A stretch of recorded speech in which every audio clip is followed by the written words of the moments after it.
lahag nga puno sa pailog, doon na tayo lahag nga puno sa pagsabot, doon na tayo lahag nga puno sa Welcome back to Born to kaluoy Praise sa TV sa- channel. We are created to praise and worship God.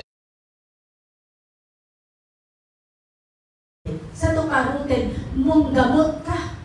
Dili lang manggamot ka diha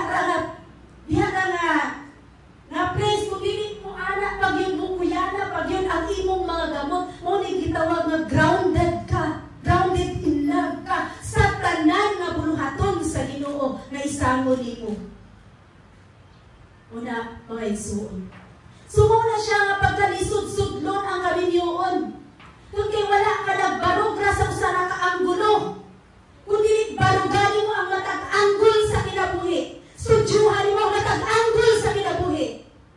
Unang, dili ko ganahan makakita sa kanang mga kabatan-unan nga sayo-sayo na nila sudlo ng uyab-uyab. Mga walay kahibang kaagan sa sitwasyon. Kung unsa, dili ganin mo mahatag nga buo ang imong gugma sa Ginoo.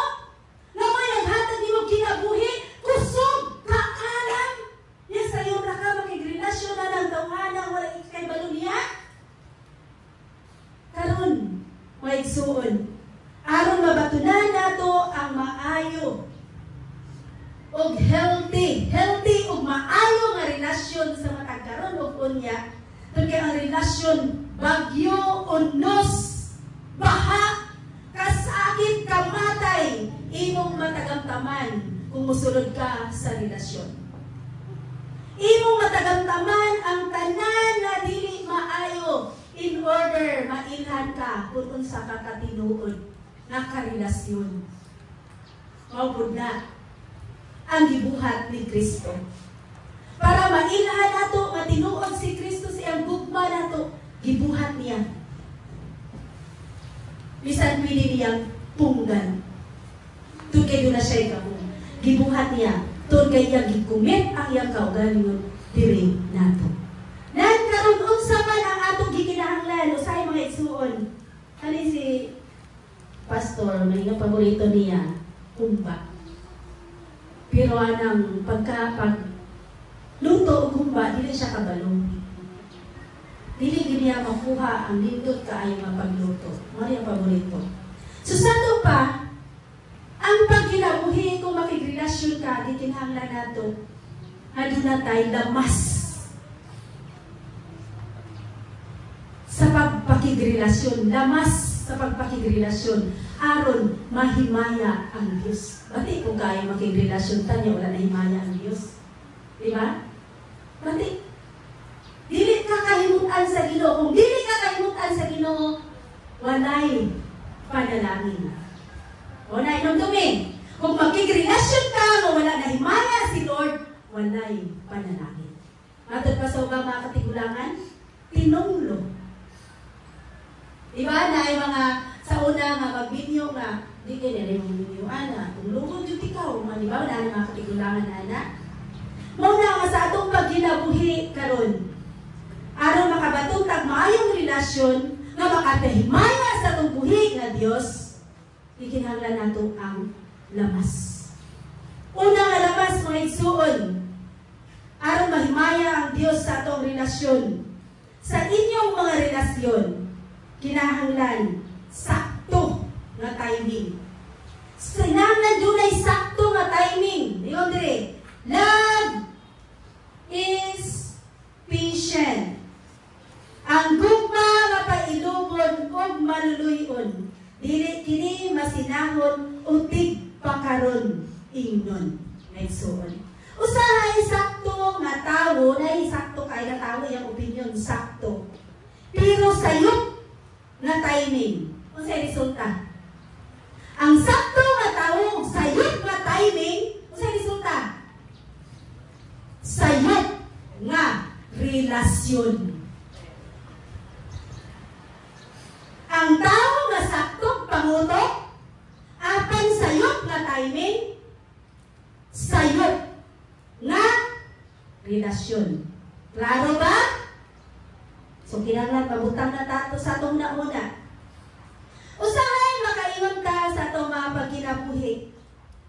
nga kapainta po ni sa Ginoo, ganyan kaya siya kuan ka ng higpit kay si Lord. Ganyan kaya siya mga bawal-bawal, hindi na kung simpad na sa ilaha, kaya yung bawal. Kaya yung tira, grabe ka higpit.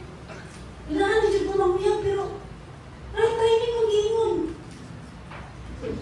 Well, hindi ko ganang higpit, ganang dyan ko nga, ako'y magbukod sa akong kinabuhi. Dili ka ganahan, maminaw sa advice ni Lord.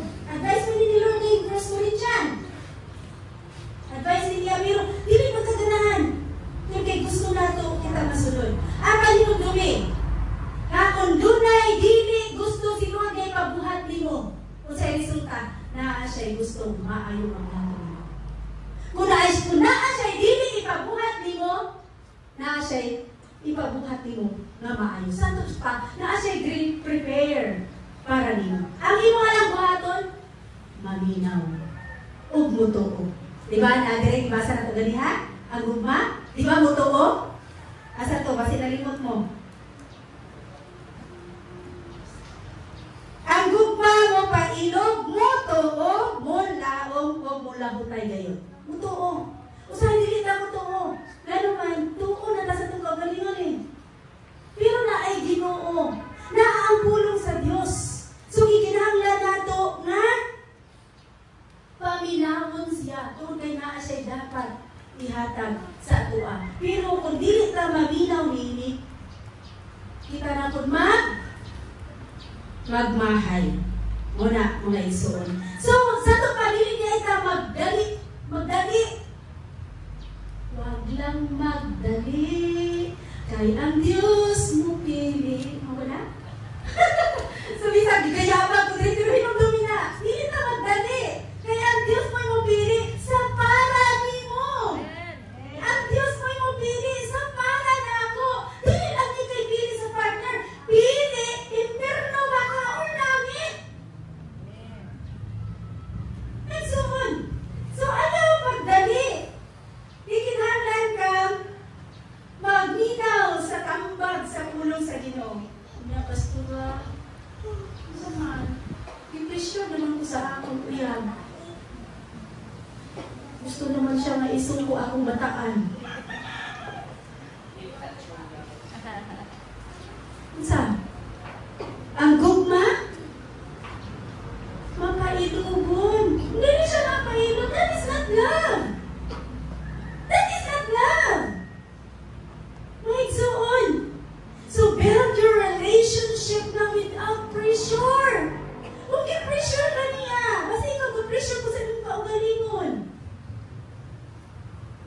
I-pressure yung kaugalingon sa relation na walay kasiguraduan. Ang dunay kasiguraduan kung kana sa timing ni Lord.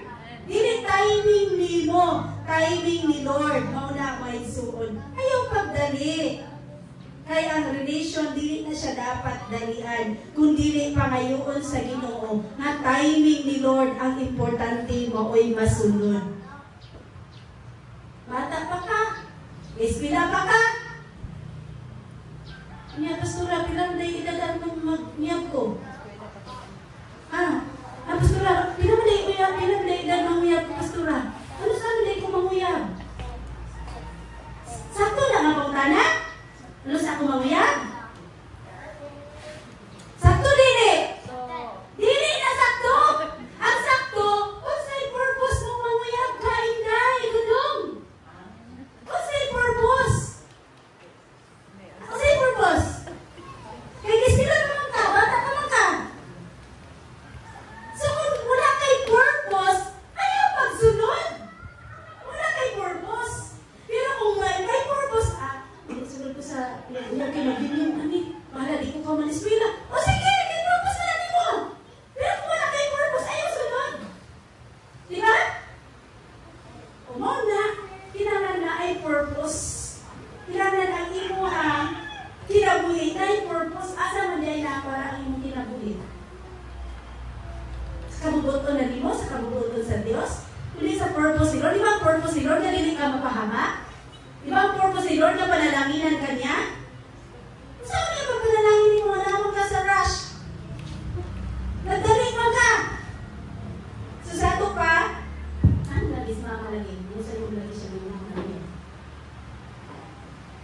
dahil gingon din sa Bible, sa bayo natin ato mama. Sila ginawa na mamina sa timing sa Ginoo. Ningon si Lord, na kung doon na kay purpose sa tanan yung pagabuhaton, kaya pa ngayon, Lord, purpose na akong mamaminin yung lagi ko ba, lagi ko pamaskila. Nigamot ni Lord. Nagibukutan kayo siya, Lord. Ako kay siya, Zergo, 6 digit. Na, see? Sado pa, kinahanglan dili nato ibutang sa alanganin ang ato ang pagpakigrelasyon. Dili nato pugson kung dili kini makaayo, kung makaguba ni dili nato pugson. Niya pastora really nagsiya magpakasal na ako. Muna ilang gabi ang pagsugod sa pagkasal Kalbaryo. Kung kabalo ka ana, kung doon na kay pailog, siyang batasan, siyang kabahok, siyang tikil, siyang kabahok, siyang ilog, wala problema. Apan, kung dili ka makapailog, dili ka makalabutay, kung dili ka makaantos, ang tama na mga lagi pakasal ka na pinugos, salita mo, nagbulag. Isa na sila yung mga anak. Ako ka na anak, nagbulag. Why? Tungod kay ang inang huna-huna, walay purpose, pinugos. Dili na ito pugson. Dili ato pangayoon sa Ginoo. Ang timing, walay problema na nagsugod na karumuyab. Ayaw pugsa, i-timing, pila mo, ilaagi pa ano? Pastora, Christian man siya. Sa ngalan. Pastora, Christian man siya. O, kung Christian siya sa tinuod. Okay, pangutan ako no. Ano ka siya last nag-attend sa kanang mga fellowship? Di pangutan na siya. Kung siya ang testimony in Christ. Kung Christian siya. See? Kaya may tendency mga igsuon, kung dili nato pangayon ang right time, may tendency na ikaw mong hila. Inapaingon mo. Siya po, mong hila o paingon, hindi mo sa imong gusto. Eh, sa may tabo kung hindi mo magkakunik. Gubot. Gubot yapon. So, kinanglan, makabalo ka mo hulat. Hulat na maumalig sila. Hulat na makatrabaho na ka. O hulat sa approval ni Lord, sa pag-approve ni Lord. May soon. Hulaton na ito. Kaya dagan na mga pahitabo karon nga, wala na kahulat sa mga nahitabo. Alang isa amin nagyamo na nato. Kung nila ato paningkamutan na, mabatunan nato ang mga pulong. Nagisulti ni Pablo sa mga taga-Korinto. Hindi sila kaulat, Timoni, nagisulti sa iya, wala sila ipahilog.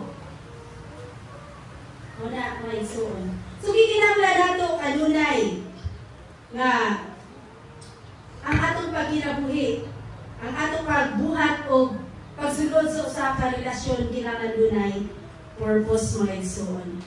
Tungod kay lisod. Thanks for watching. Please don't forget to subscribe, like, and share.